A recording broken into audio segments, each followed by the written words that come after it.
Yesterday was a great day to be a McLaren fan. It was their first 1-2 finish since 2010. I was at the track for all 4 days of the event, and I want to tell you what I saw in 8 seconds' time.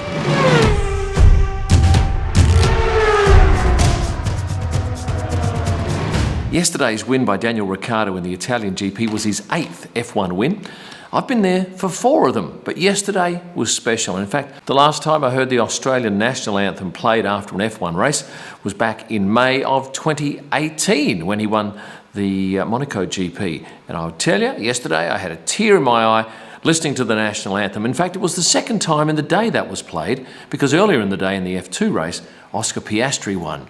2 Aussies on the podium on the same day. But what a mighty day out it was for McLaren. A first and a second, with Daniel obviously taking out the win, Lando following up in second place, and the podium was a cracker. Both drivers came out absolutely pumped. The national anthem was played, the trophies were handed out, the champagne was sprayed, and then Daniel took to the railing to stand up and acknowledge his team below. What a wonderful moment. Lando wasn't quite as hyped, obviously he didn't win, but certainly he had his best ever F1 result, and he was pretty happy with that. And then came the long-awaited shoey. We've waited over 3 years for a shoey, and it was enthusiastically embraced by Daniel, not so much by Lando. I don't know whether you noticed, but when he had his swig, and it was a healthy swig, he actually spat a lot of it out behind him. And you might have seen Lando's post on Instagram here, this one, where he says, "Your feet stink, never again." Even Zak Brown was given a taste, and afterwards in the press conference, it was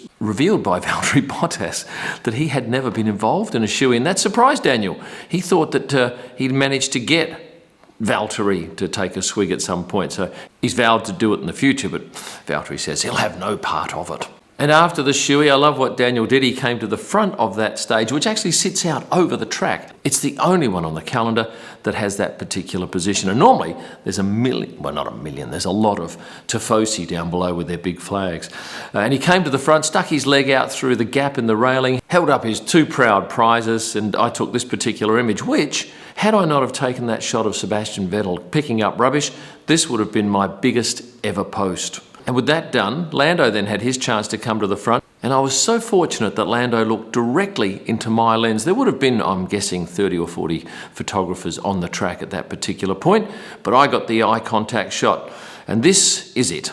Straight after that, I went back to the media centre to edit, and then I was watching the press conference in the media centre because we get it live, and I realised that being 30 metres down the corridor, I should go and catch them as they come out.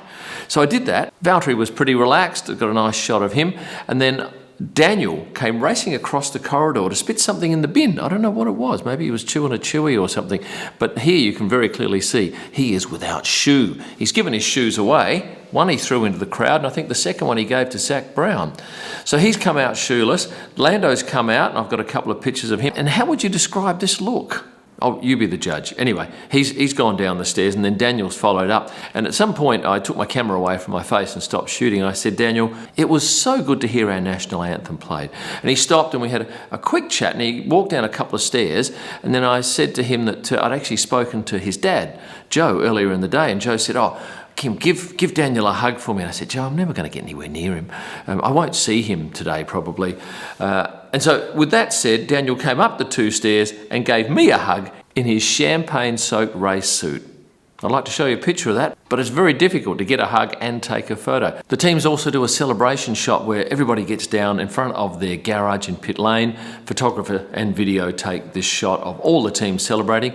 Now, when we heard the noise, we're very lucky because we're perched right above that area. So from the media centre, we can stand on a rail and shoot through a gap in the window. And in fact, if you have a look here, these are my feet. And while there's been a lot said about McLaren's great result, it should be noted too that Valtteri Bottas came from last to finish 3rd. And he said he can't remember overtaking as many people in a past race. I then went back in and did some more editing, and I thought I'll wait for the drivers to leave.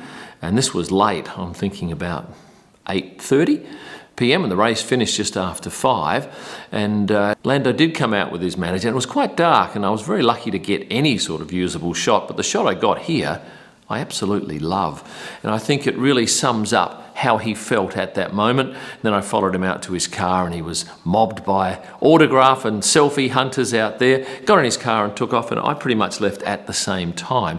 And I was, I think, 4 cars behind him when we parked at some lights. And there was a throng of people racing up, because there's people all around the track on the exit roads hoping to catch a glimpse of their favourite driver. And they were fortunate that the lights turned red and Lando signed their autographs a few cars in front of mine. For the race start, I went down to turn 1 and 2 where there's a photography tower, and you stand up the back there and shoot the cars as they come around that corner. It's a nice shot, although it is a little bit backlit. I'd like to say I caught all the shots of the crash, but I didn't. I was focusing on the cars just in front of them, and as they came around the corner, I was panning with them, and then I looked to my left and I see, my gosh, all hell's broken loose. So I left my big lens and took my other 2 lenses and raced down to capture the extraction of the 2 drivers from the car. And then I followed the drivers back for a certain period, but it's always a funny thing because these guys are walking, there's 10 or 15 photographers all clamouring for a shot. So at some point I figured, I've had enough of that. I got the shots I wanted. Crowd-wise, it was about half full, I figured, and there's no doubt that the Dutch were a mile ahead of the Italians in terms of crowd response. But perhaps that was because there was only half an audience there. Lots of Olympic athletes, they were on the grid. You might have seen them if you watched the telecast. Now, other noteworthy stuff over the weekend, I saw 3 crashes or 3 incidents in total over the weekend. I've already talked about the Lewis Max one. The other 2 were Carlos Sainz. I was moving from one spot to another at Ascari when I heard this screech and then the thump of the car against the wall on the outside of the track, and then looked over as Carlos continued spinning around and finally stopping. Got shots of the aftermath, obviously, and as you probably heard, he said it was a fair whack. I think it was 48 Gs. And in the afternoon, I went to the second chicane. I was the only photographer there on the outside of the track, and I had Robert Kubica spinning all to myself. When he spun, I got this series of shots of him actually spinning, and then I thought, well, he's going to get moving again, so I moved to a slightly different spot, and he started kicking up stones and taking off, as you can see here, and left a lot of debris on the track. And I moved to another spot to catch the cars coming around, and I figured on the next lap, I better be ready because I'm probably going to get pelted with stones, and boy, was I right. And they hurt. Luckily, I kept my camera to my face the whole time, which protected my face, but I'm just hoping that I don't cop a stone right in a lens because I didn't have a filter on it. The lens wasn't hit, and I managed to get away with that scot-free. Let's talk Lewis Hamilton, and in particular his fashion. I missed day 1, but here's day 2, here is day 3, and here's day 4. Do you have a favourite outfit of those? In fact, I know I like that white one. I think it's just absolutely stunning. I don't think I'd be wearing the shorty pyjamas though. This is George's trainer, Aleix Casanovas, a lovely fella from Spain, Barcelona, I think. And he was coming back into the paddock around probably noon on Sunday, race day. And I said, what is that you're carrying? And he said, that's George's bedding. What? Yeah, George takes this to every race. So Aleix had to pick it up out of the car and take it to the motorhome for their trip home. Felipe Massa was there, and I took this lovely portrait pic of him. And interestingly, he's wearing a new Richard Mille watch, and Davide from a site called Insane Luxury Life does stories on athletes and superstars wearing expensive watches. And he said, look, just keep an eye out for Felipe. He's got a new watch and I'd like to run it. So if you go and have a look at his Instagram page, at some point you will see this picture and an explanation of the watch. Oh, and some exciting news for me. This was the first race we were allowed into the paddock. We couldn't shoot in the paddock and we couldn't actually stop, but we were allowed to walk through the paddock in order to get to the media centre. So it is some sort of small step in perhaps a return to our ability to shoot in the paddock. But at the moment, as it stands, we can't do it. And in fact, I walked through the paddock at one stage and saw a whole lot of people I didn't realise were there, and then I could nip back up the top and shoot from the media centre. Nico Hulkenberg, didn't realise he was at the track, and he was obviously in his role as reserve driver for Aston Martin. Oh, thank you too to those people who sent me screenshots of me popping up behind Martin Brundle, which I believe was on the world feed. I had no idea he would be there, and I was in the background shooting with a long lens, and a number of you noted the logos on the front of the lens. So thank you very much. Always appreciate seeing it. And I tell you, the first time I see that, I go, oh, that's great. And then I get 100 or 200 more. And then I go, yeah, thanks. But I know about it. But of course, you don't know where you sit in the number of people who have contacted me. So please continue to do so. Now, Netflix this weekend were embedded with two teams, Ferrari and McLaren. Could they have picked a better weekend to be embedded with McLaren? They are going to have so much content to sift through there.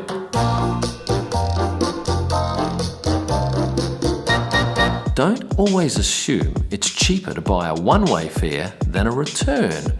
Here's an example that I had to look up today.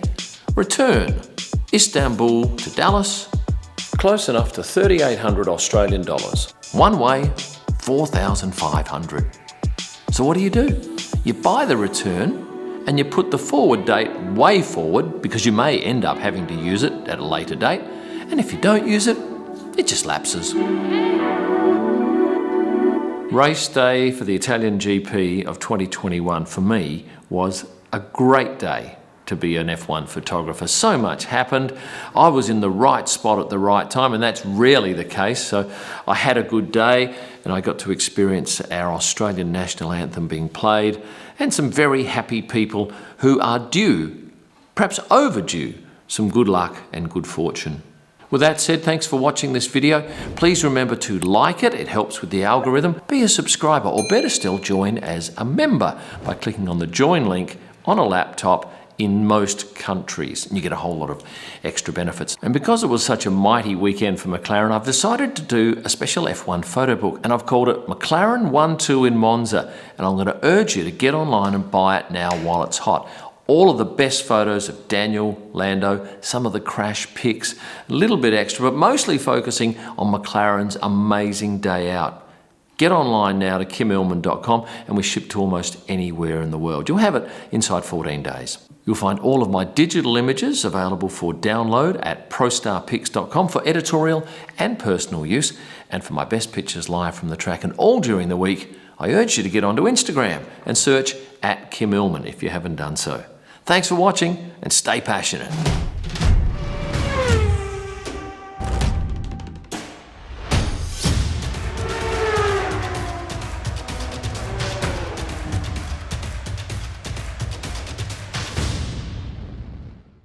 I love what Daniel did. He came to the railing on the edge of that. Oh, who the f*** is this? Oh, I can't talk, love. I'm doing a video. I'll call you back.